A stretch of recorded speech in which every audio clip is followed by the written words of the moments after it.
ప్రార్థిస్తున్నాము. ప్రార్థన. సకలమైన ఆశీర్వాదములకు కారణముద్ర పరలోకపు తండ్రి, సర్వదేవ సర్వశక్తిమంతులైన దేవ, మీకు దేవాలా కూడా చేయించుకుంటున్నాం తండ్రి. మీ సన్ని కొంచెవలసిందిగా ప్రతి ఒక్క స్థితులు ప్రతి ఒక్క పరిస్థితి ముందుకు మాత్రమే సాగుతూ ఎప్పుడు ఎక్కడ వెనుకడికి వేయకుండా వెనుకడు తిరగకుండా మీ సన్నిధిలో తండ్రి నాటబడి అభివృద్ధి చెంది దేవా మీ యొక్క నామానికి ఘనత తెచ్చే బిడ్డలుగా తండ్రి దేవా మీరు తండ్రి మమ్మల్ని ఈ రోజు దేవా మీరు అభిషేకించుకోవాల్సిన కొద్ది పరిశుద్ధాత్మ కొంచెవలసిందిగా తండ్రి రేపు దేవా పాటల ద్వారా మీ యొక్క నామం మహిమపరచాలి తండ్రి వాక్యం ద్వారా మీ యొక్క చిత్తాన్ని మేము తెలుసుకునే ప్రక్రియలు మేము పరిశుద్ధాత్మ మీరు నాతో ఇక్కడ ప్రతి ఒక్కరితో ఎంతమంది వాక్యం పెట్టిన ప్రతి ఒక్కరితో ఈ బ్లెస్ మినిస్ట్రీస్ అనే మీరు స్థాపించిన ఈ సంఘంలో ప్రతి ఒక్కరితో మీరు మాట్లాడి మమ్మల్ని బలపరచవలసిందిగా మమ్మల్ని స్థిరపరచవలసిందిగా రాబోయే దేవా గొప్ప పోరాటంలో తండ్రి ప్రతి ఒక్కళ్ళు దేవా పరిభాగస్తులు కావాల్సింది సమస్య పరిశుద్ధాత్మ దేవా యేసు పరిశుద్ధ నామమున అడుగుచున్నాను తండ్రి ఆమేన్.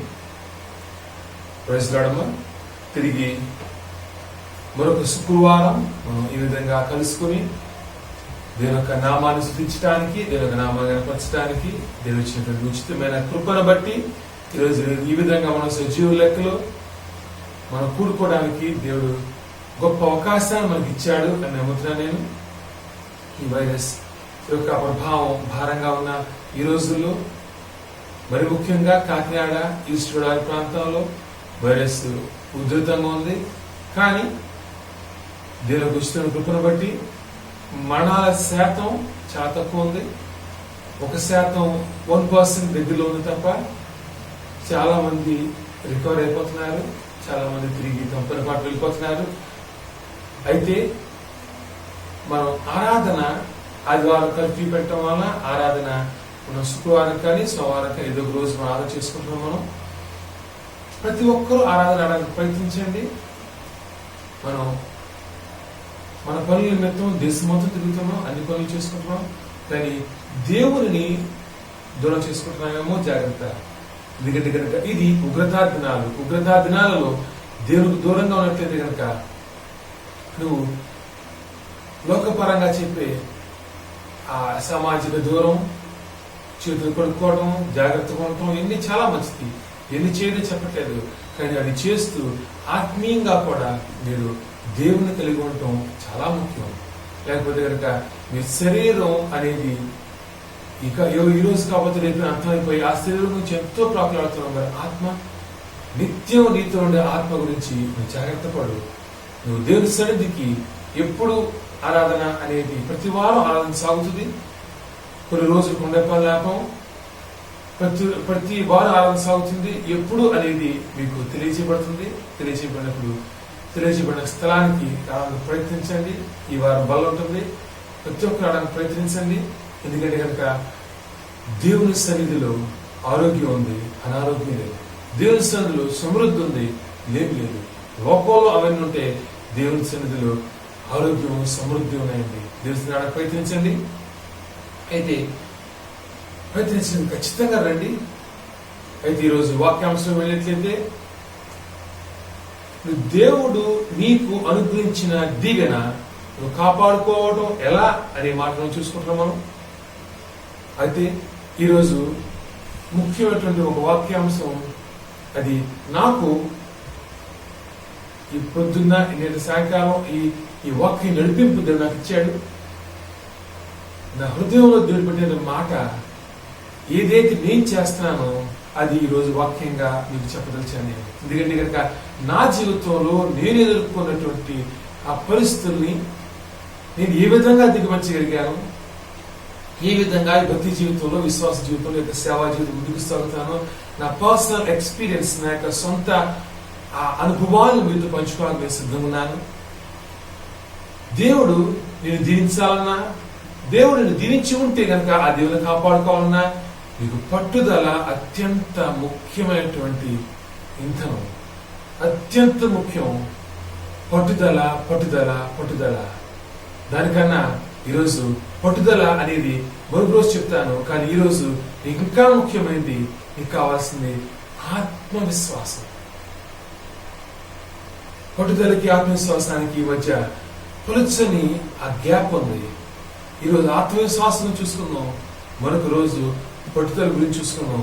పట్టుదల, ఆత్మవిశ్వాసం అనేది ఎందుకు ఎక్కువ అనేది ఈరోజు ఇంకా బాగా అర్థం ప్రయత్నిద్దాం మనం. ఆత్మవిశ్వాసం అంటే ఏంటి? నేను చేయగలను అనేది ఆత్మవిశ్వాసం. నేను ఖచ్చితంగా చేయగలను. అనేది ఆత్మవిశ్వాసం. అయితే అటువంటి ఆత్మవిశ్వాసం నీళ్ళు ఎలా వస్తుంది? ఆత్మవిశ్వాసం నీవు లేకపోతే కనుక నువ్వు పోరాటానికన్నా ముందే ఓటమిని అంగీకరిస్తావేమో జాగ్రత్త. అనేక మంది క్రైస్తవులు ఈరోజు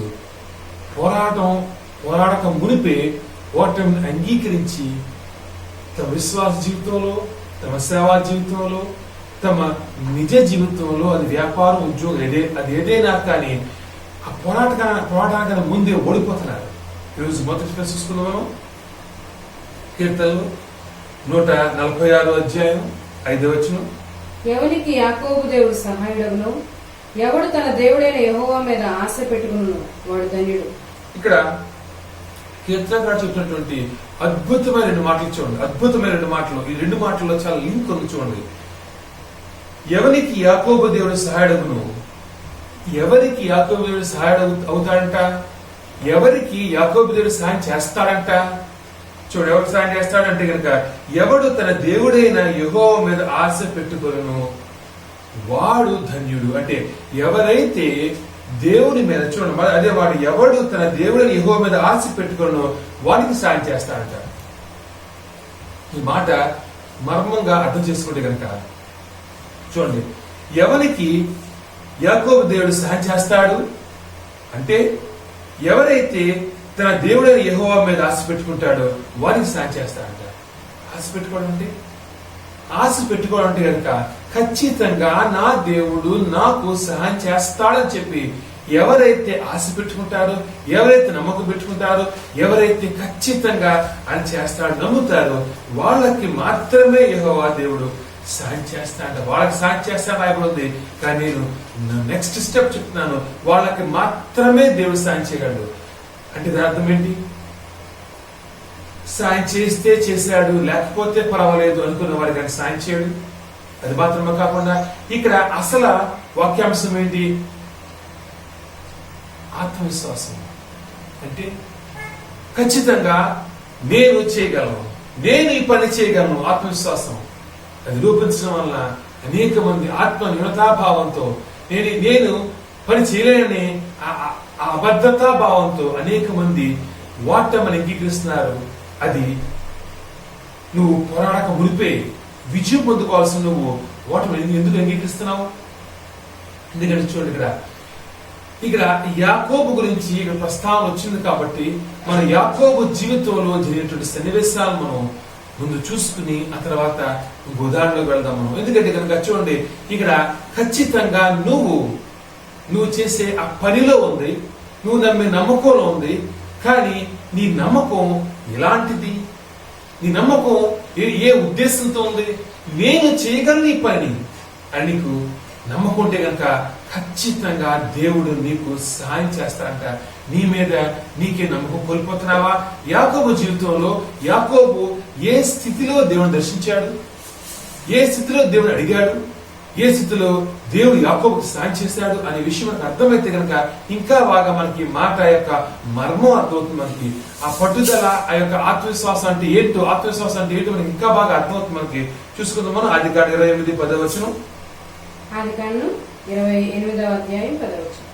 యాకోబు బెయేర్షెబా నుండి బయలుదేరి హారాను వైపు వెడుచు ఒక చోట చేరి ప్రొద్దు గుంకినందున అక్కడ రాత్రి నిలిచిపోయి ఆ చోటి రాళ్లలో ఒకటి తీసుకుని తనకు తలగడగా చేసుకుని అక్కడ పండుకొనెను.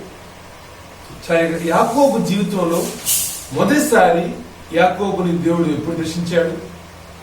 మొదటిసారి యాకోబు అసలు దేవునిని ఎప్పుడు ప్రార్థన లేకపోతే దేవునితో సహవాసం, దేవునితో కాంటాక్ట్ ఎప్పుడయ్యాడు?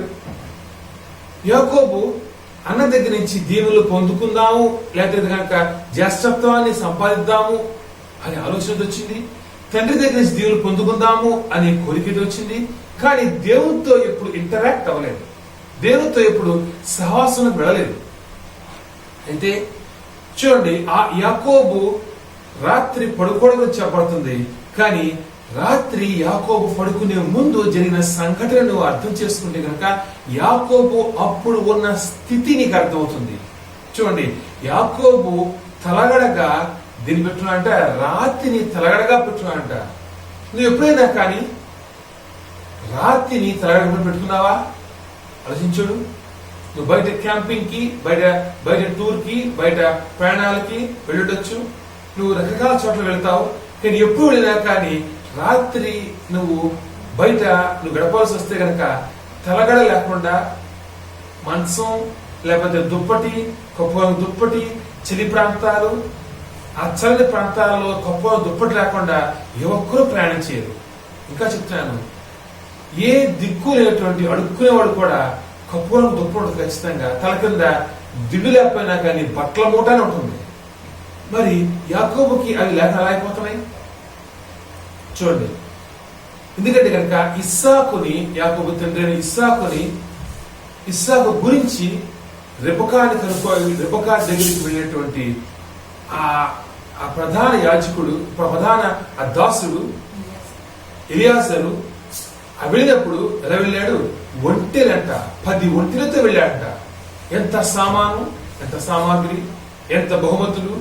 మరి ఒంటెల మీద ఒక పనివాడు వెళ్ళినప్పుడు మరి ఆ కుమారుడైనటువంటి ఆ యాకోబు ఒంటరిగా వస్తాడు. పారిపోయి రావట్లేదు సుమా. తండ్రి మాటను తీసుకుని, తండ్రి చెప్పిన మాటను పట్టుకుని నువ్వు వెళ్ళి నీ తల్లి ఇంట్లో నువ్వు వివాహం చేసుకుని రా, నీ లాభాల కుటుంబంలో నుంచి వివాహం చేసుకుని రా ఖచ్చితంగా ఆజ్ఞ పొందుకుని వెళ్తున్నప్పుడు ఖచ్చితంగా వెనకాల దాసులు వచ్చి ఉంటారు, సామాను వచ్చి ఉంటుంది, ఒంటెలో గాడిదలో వచ్చుంటాయి. అన్నిటితో వచ్చాడు. ఎందుకంటే యాకోబు చాలా ధనవంతుడు, ఇస్సాకు అబ్రాహాము ధనవంతుడు. కాబట్టి ఒంటరిగా ఆ ఎడారి ప్రాంతంలో ఉండే అవకాశం లేదు. మరి ఏ విధంగా ఒంటరైపోయాడు? ఏ విధంగా తల కింద ఆ దిండు కాదు కదా, బట్టల మూట కూడా లేకుండా ఆ రాయి పెట్టుకుని ఎలా నిలబోతున్నాడు? ఏమో ఏం జరిగిందో, దొంగలు వచ్చి అటాక్ చేస్తుండొచ్చు, లేకపోతే కనుక ఏ ప్రకృతి విపత్కర స్థితుల్లో, లేకపోతే కనుక ఏ సమస్య వచ్చి ఏ గుంటలో ఏ బావిలో తన సామాన్ మొత్తం పడిపోయి ఉండొచ్చు, ఏమైనా జరిగి ఉండొచ్చు. కానీ అక్కడ మాత్రం యాకోబు ఒంటరి. కానీ చెప్తున్నాను, యాకోబు ఒంటరిగా బయలుదేరలేదు. యాకోబు ఏ తింటానికి ఆహారం లేకుండా, కప్పుకోవడానికి బట్ట లేకుండా, ఎటువంటి ఆ వస్త్రాలు లేకుండా, ఏ లేమితో యాకోబు బయలుదేరలేదు, ఒంటరిగా బయలుదేరలేదు. కానీ ఇప్పుడు యాకోబు ఒంటరి. ఇప్పుడు యాకోబు లేమిలో ఉన్నాడు. ఎటు వెళ్లాలో తెలియని దిక్కు తోచని స్థితిలో యాకోబు ఉన్నాడు. యాకోబుకి వెనక్కి రావడం ఇష్టం లేదు, ముందుకు వెళ్ళాలని ఆశ ఉంది. కానీ ముందుకు వెళ్ళటానికి మార్గమూ తెలియదు. దాంతోపాటు ఆ మార్గంలో ఎన్ని రోజులు పట్టచ్చు, 10 రోజులు పట్టచ్చు, 20 రోజులు పట్టచ్చు, ఎంతకాలం పట్టచ్చు. మార్గం తెలియని మార్గంలో ప్రయాణం చేస్తున్నప్పుడు ఎంత సమయం పట్టచ్చు తెలియదు. అది మాత్రమే కాకుండా కొద్ది రోజులు లేదా 1-2 రోజులు 6 రోజులు అటాక్ అయింది. వాళ్ళ మీద ఉన్నటువంటి సామాన్ మొత్తం పోయింది. ఆ దాసులు చంపడ్డారు. ఇప్పుడు ఇటువంటి అటాక్స్, ఇటువంటి విపత్కర పరిస్థితులు ఇంకా ముందుకెళ్తే ఉండవని గ్యారంటీ లేదు.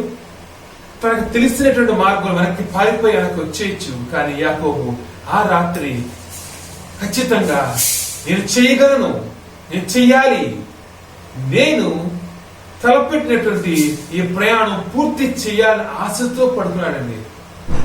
పారిపోయి వెనక్కి వచ్చే ఉద్దేశంతో పడుకోవాలా. పిరికివాడిగా యాకోబు పడుకోలేదు, పిరికితనంతో వెనక్కి వచ్చే ఉద్దేశంతో లేదు.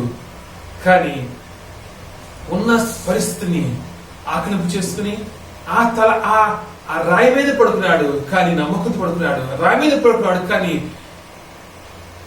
తనని యాకోబు పడుకుంటున్నాడు. నన్ను దీవించినటువంటి యెహోవా తండ్రి ఖచ్చితంగా సాయం చేస్తాడు. నా తండ్రి దేవుడు నన్ను విడిచిపెట్టాడు, అబ్రాహాము ఇస్సాకుల దేవుడు విడిచిపెట్టాడు అనే నమ్మకంతో ఇక్కడ ఈ పాయింట్ వస్తుంది. దేవుని మీద నమ్మకంతో యెహోవా తండ్రి సాయం చేస్తాడని నమ్మి నమ్మకంతో పడుకున్నాడు. నమ్మకంతో, ఓటమి భారంతో కాదు, బాధతో కాదు, పారిపోయే ఉద్దేశంతో కాదు. ఎప్పుడైతే నీ జీవితంలో నువ్వు ఇబ్బందుల్లో సమస్యలో ఉంటావో, దేవుని దగ్గరికి మొరపెట్టాలని వచ్చినప్పుడు, నువ్వు ఒంటరిగా ఉన్నా కానీ, నువ్వు లేమిలో ఉన్నా కానీ, నీ దగ్గర ఏమీ లేకపోయినా కానీ ఆ స్థితిలో కూడా దేవుడు నిన్ను దర్శించగలడు. అనుకోకండి, నీకు అన్నీ ఉన్నప్పుడు మాత్రమే దేవుడు దర్శిస్తాడు. నీకు ఏ దారి లేనప్పుడు దేవుడు నీకు ఏం చేయలేము అనుకుంటున్నారేమో చాలా మంది ఉద్దేశం. నాకు ఏదో ఒక దారి ఉంటే కదా, ఆ దారిలో దేవుడు నాకు సపోర్ట్ చేయగలడు. నాకు ధనం ఉంటే ధనాన్ని దిగించగలడు. నాకు పలుకుబడి ఉంటే ఆ పలుకుబడిలో నుంచి నాకు దేవుడు సాయం చేయగలడు అనుకుంటున్నారేమో.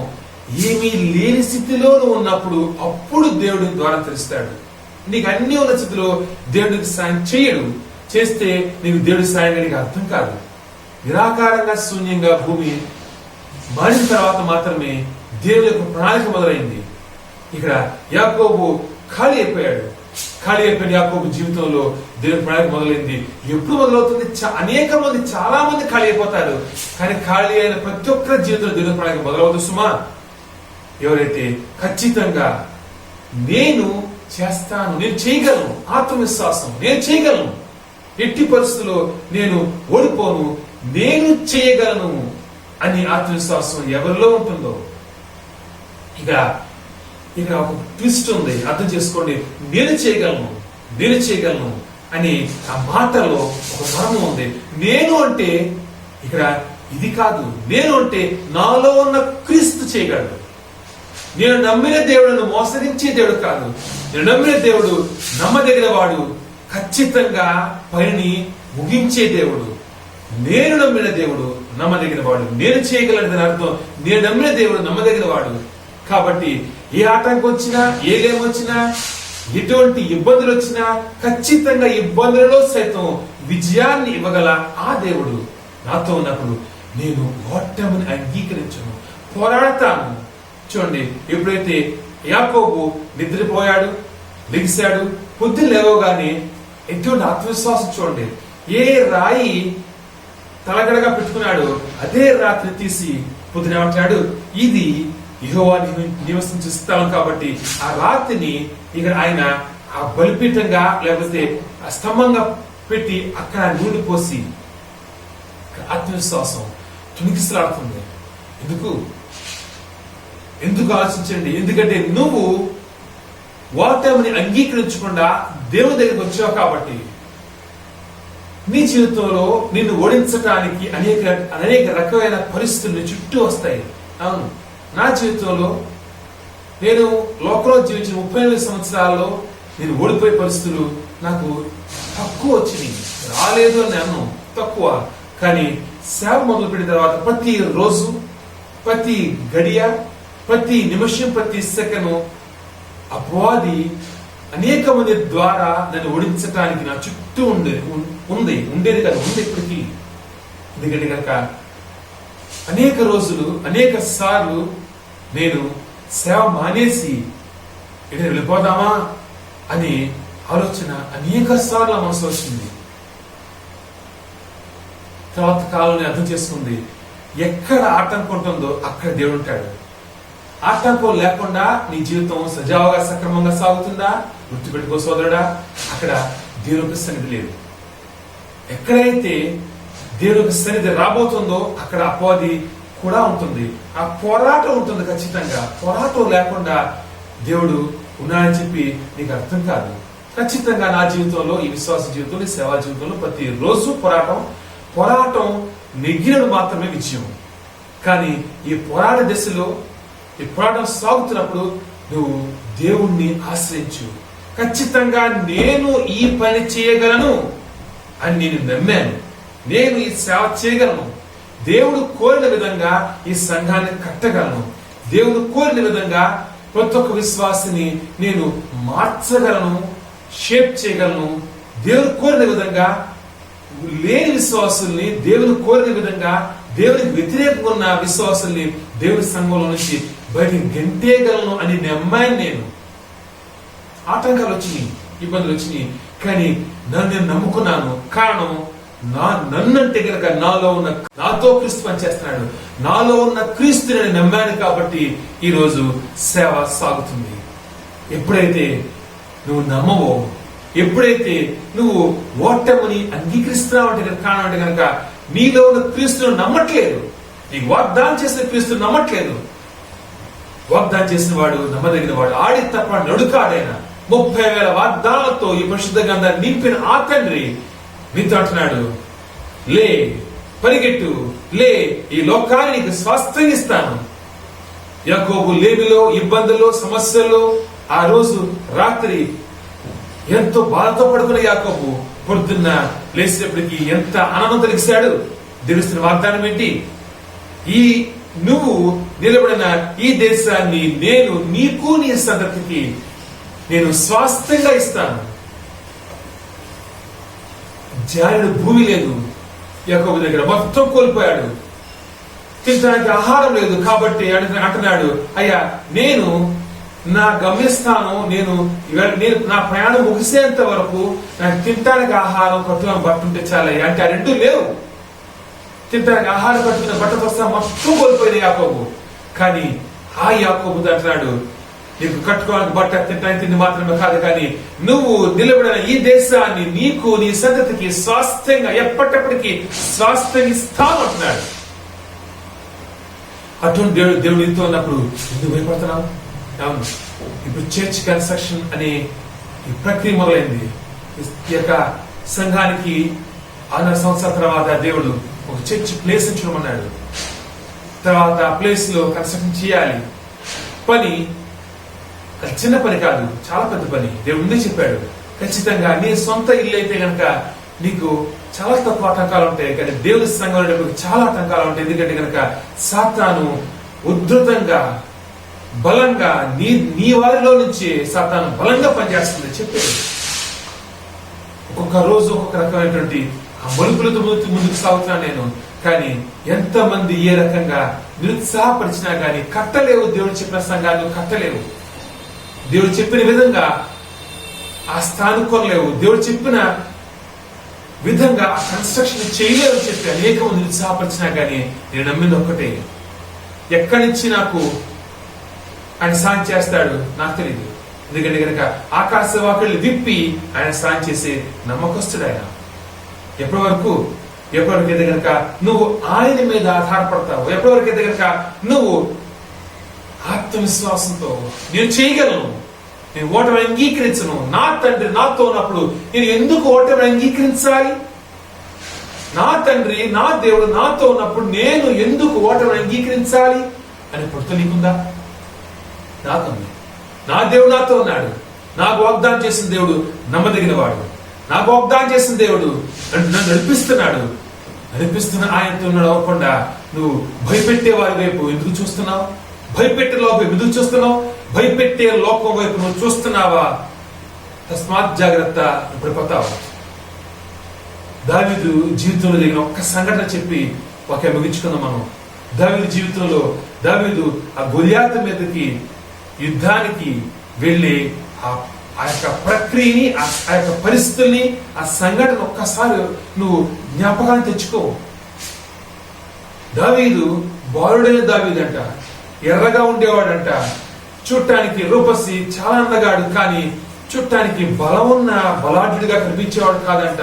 ఒక బాలుడు. దావీదు ఆ గొలియాతు ఆ యొక్క సంఘటన జరగక మునిపే దావీదు సౌలు దగ్గర ఆ సితారాను వాయించే, అంటే ఆ ఒక పరికరం, అది ఫ్లూట్ కాదు, ఒక పరికరం, దావీదు వాయించే ఒక పరికరం, అది వాయిద్య పరికరం. ఆ వాయిద్యాన్ని వాయించే ఒక మంచి మ్యూజిషియన్ మాత్రమే, యోధుడు కాదు, సూర్యుడు కాదు. లెక్క ప్రకారంగా ఒక పరంగా చూస్తే కనుక అటువంటి బాలుడైన దావీదు ఎప్పుడైతే ఆ ఫిలిష్తీయుడు, ఎప్పుడైతే ఆ గొలియాతు, ఎప్పుడైతే ఆ ఇశ్రాయేలు దండు మీదకి వచ్చినప్పుడు అంటున్న మాటలు చూడండి. ఏమంటున్నాడు? ఆ ఫిలిష్తీయుడు అంటున్నాడంట, ఇశ్రాయేలులో నన్ను ఓడించగల బలాఢ్య శక్తులు ఎవడు లేడా అన్నప్పుడు దావీదుకి కోపం వచ్చిందంట. దావీదుకి వచ్చిన కోపం ఎవరిని బట్టి? ఈరోజు ఆలోచించు, ఎవరిని బట్టి నీకు కోపం వస్తుంది? దావీదు గారు కోపం వచ్చింది, నన్ను తిట్టాడని కోపం రాలేదు. ఏమంటున్నాడు? ఈ సున్నతి లేని ఫిలిష్తీయుడు నా జీవం గల దేవుణ్ణి అనటానికి సరిపోతాడా? నా జీవం గల దేవుణ్ణి అనేంత గొప్పవాడా? నా జీవం గల దేవుడు. ఇశ్రాయేలు అందరూ దేవుడు అనుకుంటున్నారు. జీవంగల దేవుణ్ణి అనేంత గొప్పవాడు కాదు పిలుస్తాడు అనుకుంటున్నారు, అందరూ అనుకుంటున్నారు కరెక్టే. కానీ నా దేవుడు నాలో ఉన్నాడు, నేను నా దేవుడి గురించి నేను పోరాడతాను అని అనుకునేది ఎవ్వరు లేదు. సౌలు కూడా ఇంట్లో దాక్కున్నా అంట. వేల మంది యోధులు నుంచున్నారు. కానీ ప్రతి ఒక్కరికి తెలుసు యెహోవా తండ్రి గొప్ప జయశీలుడు. ఆ గొప్ప యెహోవా తండ్రిని మాట అనగలిగే శక్తి ఈ చిన్న గొలియాతుకు ఉందా? అందరూ అనుకుంటున్నారు, నిజమే, అందరికీ తెలుసు. కానీ నేను చేస్తాను ఈ పని, ఎందుకంటే కనుక నాతో నా తండ్రి ఉన్నాడు, నేను ఈ పని ముగిస్తాను అని నమ్మకం ఎంతో చూపిస్తారు. ప్రతి ఒక్కరు కథలు చెప్తారు, ప్రతి ఒక్కరు కబుర్లు చెప్తారు, కానీ చేసేది ఎవరు కాదండి. అక్కడ తప్పు జరుగుతుంది, ఇక్కడ తప్పు జరుగుతుంది, ఆడలా అంటాడు, ఈడలా అంటాడు, అలా సాగుతుంది, సంఘం ఎలా ఉంది, కబుర్లు కాకరకాయలు చాలా చెప్తారు. కానీ ప్రాక్టికల్ గా నువ్వు దిగి దాంట్లో దేవుని చిత్తాన్ని నెరవేర్చే పని నువ్వు చేయగలవా? చేయలేవు. నా దగ్గర అనుకుంటావు, నా సంబంధం అనుకుంటావు, కాదు. నువ్వు దిగినప్పుడు ఇక్కడ దావీదు దిగి అడుగుపెట్టి ఖచ్చితంగా ఇక్కడ యుద్ధానికి అడుగు పెట్టాడు. ఏ ఉద్దేశం అడుగు పెట్టాడు? ఇక్కడ నువ్వు సమస్యను చూసే కోణం ఎలా ఉంటుంది? లేకపోతే కనుక ఆ మొత్తం ఆ వేల మంది ఇశ్రాయేలు చూసిన సమస్య, ఆ గొలియాతు చూసినటువంటి ఆ కోణం ఏంటి? దావీదు చూసిన కోణం ఏంటి? మొత్తం ఇశ్రాయేలీయులు గొలియాతు చూసినప్పుడు అనుకుంటున్నారు, మేము ఇలా ఉన్నాం, గొలియాతు అంత పెద్ద గొలియాతు, అంత పెద్ద గొలియాతు మేము ఏం చేయగలం?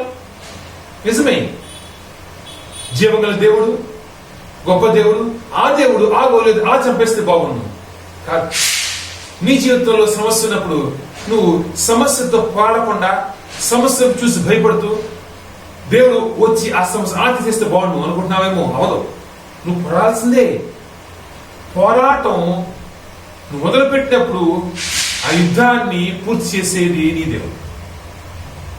మొత్తం వేల లక్షల మంది ఇశ్రాయేలీయులు అనుకుంటున్నారు ఆ గొప్ప బలాఢ్యుడైన గొలియాతు, ఆ గొలియాతుని ఆ గొప్ప ఆ తండ్రి వచ్చి అలా శపించేసి, అలా చంపేసి, అలా తీసేస్తే ఎంత బాగుండు. అనేక మంది క్రైస్తవులు అనుకుంటుంది అదే. ఈ రోజు మాకు సంబంధం లేకుండా, మా చేతి బట్టి లేకుండా, మాకేం తెలియకుండా, మాకేం బాధ ఇబ్బంది ఏమి లేకుండా దేవుడి సమస్య అలా తీసేస్తే ఎంత బాగుండు. కాదండి, అలా ఎలా తీసేస్తాడు దేవుడు? అలా తీసేయాలనుకుంటే కనుక దావీదు పోరాడాల్సిన అవసరం వచ్చేదా? కాదండి. దావీదు రోషంతో పోరాడుతున్నాడు. దావీదు ఖచ్చితంగా నేను ఈ పనిని చేయగలను, నేను ఎందుకు చేయలేను, నా దేవుడు నాతో ఉన్నప్పుడు నేను ఎందుకు ఈ పని చేయలేను అని ఆత్మవిశ్వాసంతో అడుగుపెట్టి అతని మాటల్లో ప్రవర్తనలో వస్తున్న మార్పు చూడండి. ఏమంటున్నాడు? ఎట్టి పరిస్థితుల్లో ఒక రాయితో, ఒక చిన్న రాయితో నేను గొలియాతుని పడగొట్టగలను. నమ్మకం ఎలా వచ్చింది? నమ్మకం ఎక్కడి నుంచి వచ్చింది? ఆలోచించండి. అంత పెద్ద గొలియాతు, దగ్గర దగ్గర 9 అడుగులు పొడుగునటువంటి గొలియాతు. దావీదు యొక్క హైట్ 5 అడుగుల 5 అంగుళాలు, అంటే డబల్, అంటే బలాఢ్యుడు, బలంగా ఎత్తుగా ఉన్నటువంటి ఆ గొప్ప గొలియాతు ముందు దావీదు చిన్న పిట్టలా దావీదు కనిపిస్తున్నాడు. ఎందుకంటే కనుక గొలియాతు దావీదు వెతుకుతున్నాడు, ఎక్కడున్నాడు దావీదు వెతుకుతున్నాడంట. అంత చిన్నగా కనిపిస్తున్నటువంటి అంత బలహీనటువంటి దావీదు అనుకుంటున్నాడు, ఒక్క రాయితో నేను గొలియాతుని పడేయగలను. ఎలా వచ్చింది నమ్మకం? అది రాయితో, ఆలోచించండి, రాయితో అంత బలాఢ్యుడిని కొట్టి చంపేయగలమా? అసాధ్యం. ఎందుకంటే కనుక ఎప్పుడైతే ఆ రాయిని విసరటం అనేది ఒకే ఆప్షన్, ఒక్కసారి విసిరాడు, రెండోసారి మళ్ళా రాయి పెట్టి ఒకసారి ఆ రాయి తప్పినా, లేకపోతే కనుక ఆ ఒక్క రాయికి చనిపోకపోయినా, దెబ్బ తగిలి పక్క తగిలినా, ఏం జరిగినా కానీ మళ్ళా రాయి పెట్టి మళ్ళా గిరగర తిప్పి ఇసిరే అంత టైము గొలియాతు ఇవ్వడండి. యుద్ధస్తురుడు ఒక్క ఈట విసిరాడు కనుక నేల కొట్టి చంపేయగలడు దావీదుని. దావీదుకి ఉంది కొన్ని సెకండ్ల సమయం. ఆ సమయాన్ని ఇక దావీదు ఉపయోగించాలి. ఆ సమయాన్ని దావీదు పారిపోవడానికి ఉపయోగించలేదు, కానీ ధైర్యంతో దేవుణ్ణి గుండెలో పెట్టుకుని అనుకుంటున్నాడు, నేను ఈ ప్రయత్నం చేయబోతున్నాను, ఈ ప్రయత్నం చేయబోతాను, ఈ ప్రయత్నం చేసి తీరుతాను, ఓటమిని అంగీకరించను. నిజమే, కొంచెం సమయం ఉంది, ఒక్క అవకాశం ఉంది. ఈ అవకాశం కనుక నేను జాడవడిస్తే కనుక, ఈ అవకాశం కనుక నేను ఉపయోగించుకోకపోతే కనుక ఈ ఖచ్చితంగా నేను ఓడిపోతాను, నేను చనిపోతాను. నిజమే, కానీ నేను ఈ అవకాశం ఉపయోగించుకుని తీరుతాను. ఎందుకంటే నా దేవుడు నాతో ఉన్నాడు, నా దేవుడు వాగ్దానం చేసిన దేవుడు నాతో ఉన్నప్పుడు ఎందుకు ఓడిపోతాను? ఇప్పుడు నాటి ఆత్మవిశ్వాసం నీలో ఉందా? ఓటమిని దరిదాపు రాకముందే ఓటమిని అంగీకరిస్తున్నావు. అవును, నీకు దేవుడు చెప్పిన పని నువ్వు మొదలు పెట్టక ముందే పనిని నువ్వు రాజీ పడిపోయి ఆ పనిని నీరుగా చేస్తున్నావు. చెప్పాడు దేవుడు, నాకు ఎంత చిచ్చుకడా చెప్పాడు. కానీ ఆయన పని మొదలు కాక మునిపే నువ్వే ముందు చిన్న కట్టేసుకున్నావు, ఎలాగలా చేసేసుకున్నావు, ఏదో చేసేద్దాం అంటే నువ్వు దేవుని పనిని నీరు గార్చిన వాడిగా నువ్వు మిగిలిపోయిన తర్వాత దేవుడిని ఎలా దర్శించగాడు? పోరాటానికన్నా ముందే ఓటమిని అంగీకరించడం లేదు. దేవుడు ఓడిపోయే దేవుడు కాదు, ఓడిపోయే వారితో దేవుడు ఉండడు కూడా. మనం చెప్తున్నాను, దేవుడు ఓడిపోయే దేవుడు కాదు, ఓడిపోయే వారితో ఆయన ఉండడు. నువ్వు ఓటమి అంగీకరిస్తున్నావా? ఈరోజు దేవుడు కోల్పోయావు. నువ్వు రాజీ పడుతున్నావా? ఈరోజు దేవుడు కోల్పోయావు. నువ్వు ఓడిపోవద్దు, రాజీ పడద్దు. నువ్వు కేవలం దేవుడి వైపు చూడు. దావీదు చూసిన కోణం, ఇప్పుడు నువ్వు చూసిన కోణం చెప్పాను. దేవుడు చూసిన కోణం ఎటువంటిది? నా దేవుడు, నాతో ఉన్న దేవుడు, నాలో ఉన్న దేవుడు, ఆకాశం అంత ఎత్తినట్టు నాలో ఉన్న దేవుడు. గొలియాతు ఎంత ఆకాశం అంత ఎత్తిన నా దేవుడి ముందు గొలియాతు ఎంత? మొత్తం ఇశ్రాయేలు చూస్తున్నారు, మేము ఇంత, గొలియాతు అంత. దావీదు చూస్తున్నాడు, నా దేవుడు అంత, గొలియాతు ఇంత. నీ కొనలా ఉంది? నీ జీవితంలో సమస్య వచ్చినప్పుడు, నీ జీవితంలో సమస్య నీకు ఎంతో పెద్దదిగా, నీ జీవితంలో సమస్య పరిష్కరించలేనిదిగా, నీ జీవితంలో సమస్య నువ్వు ఏమి తోచనదిగా ఉందా? లేకపోతే కనుక ఆ నీ సమస్యని దేవుడి కోణంలో చూస్తే కనుక, దేవుడి కోణంలో చూస్తే నీ సమస్య ఎంత చాలా చిన్నది. దేవుని కోణంలో చూస్తే నీ సమస్యే కాదు. అప్పుడు ఎప్పుడైతే దేవుడు కోణంలో చూస్తావో అప్పుడు ఆత్మవిశ్వాసం, అప్పుడు పట్టుదల, అప్పుడు నువ్వు అడుగు ముందుకు వేయగలవు. నా దేవుడు ఈ చిన్ని పని ఎందుకు చేయలేడు? నాతో నా దేవుడు ఉన్నాడు అని నమ్మకం నీలో ఉన్నప్పుడు ఓటమిని అంగీకరించవు. దేవజనమా, అనేక మంది ఈరోజు ఓటమిని అంగీకరించి దేవుని యొక్క దీవెనని, దేవుడు ఇచ్చే దీవెని పోగొట్టుకుంటున్నారు. దేవుడు ఇవ్వబోయే దీవెనని కాదనుకుంటున్నారు. కానీ ఓటమిని అంగీకరించి, పోరాటానికన్నా ముందే ఓటమిని అంగీకరించి, సమస్య నీ దాకా రాకముందే ఓటమిని అంగీకరించి సమస్యని నీ దగ్గర తెచ్చుకుంటున్నావు. ఎందుకు సమస్య వెళుతున్నావు? ఖచ్చితంగా నిన్ను జయింప చేయటానికి, నువ్వు జయించే విధంగా నీకు సహకారిగా ఉంటాను వాగ్దానం చేసిన నీ దేవుడు నీతో ఉన్నప్పుడు ఎందుకు భయపడుతున్నావు? భయపడద్దు. ఖచ్చితంగా నీకు కావాల్సింది ఆత్మవిశ్వాసం నీలో ఉన్నప్పుడు ఎట్టి పరిస్థితుల్లో అపవాది నిన్ను పడదోయలేడు. ఎప్పుడైతే నేనేం చేయలేను అంటే దాని అర్థం ఏంటి? నేనేం చేయలేని అర్థం ఏంటి? నేనంటే ఆ సొంతం లేకపోతే స్వార్థం పక్కన పెట్టండి. ఇక్కడ నేనంటే కనుక దేవుడు, నేనేం చేయలేండి కనుక అంటున్నాడు, ఎందుకు చేయలేవు? నేను నీతో ఉన్నప్పుడు, నేను నీలో ఉన్నప్పుడు ఎందుకు చేయలేవు? సమాధానం చెప్పగలవా? నేనేం చేయలేను అంటే దాని అర్థం, నేను అంటే నాలో ఉన్న దేవుడు ఏం చేయలేడు, నాతో ఉన్న దేవుడు ఏం చేయలేడు.